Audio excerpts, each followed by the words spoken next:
3, 2, 1, start. On Thursday, External Affairs Minister S. Jaishankar briefed 37 leaders from 31 parties in Parliament on Afghanistan.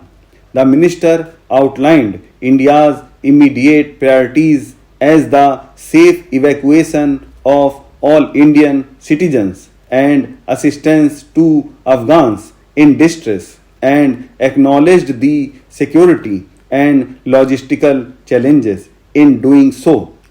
He pointed to the fact that while friendship with the people of Afghanistan would guide India, its footprint and activity in the country will naturally keep in mind ongoing changes.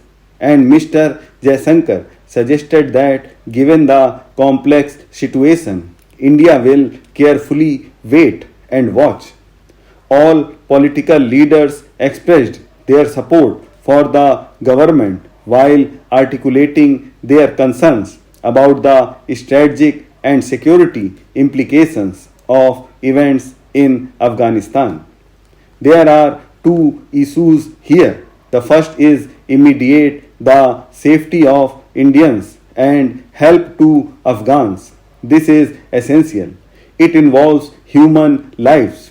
It is a test of India's humanitarian commitment, and New Delhi must do whatever it takes, including talking to friends and foes and everyone in the middle, to rescue as many people who want to exit the country, both Indians and Afghans across religious denominations.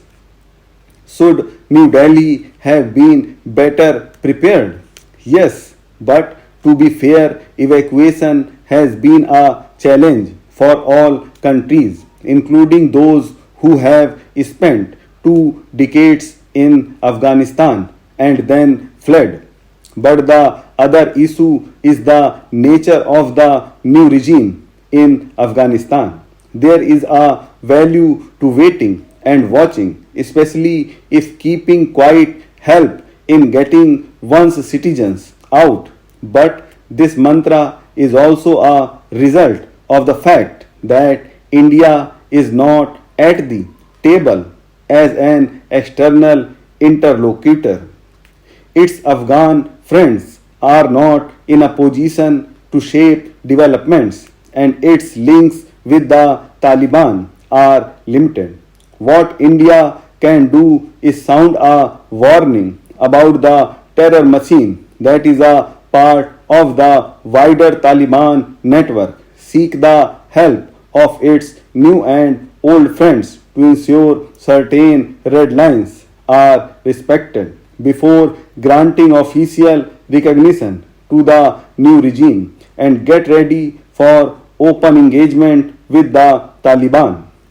India must also internalize that the era of relative peace may be coming to an end. There is now potentially a second terror sponsoring state in its western neighborhood, which happens to be friends with the original terror sponsor, even as it confronts an even more formidable adversary on the northern front.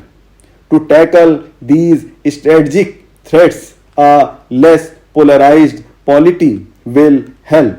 The Thursday meeting was a good start.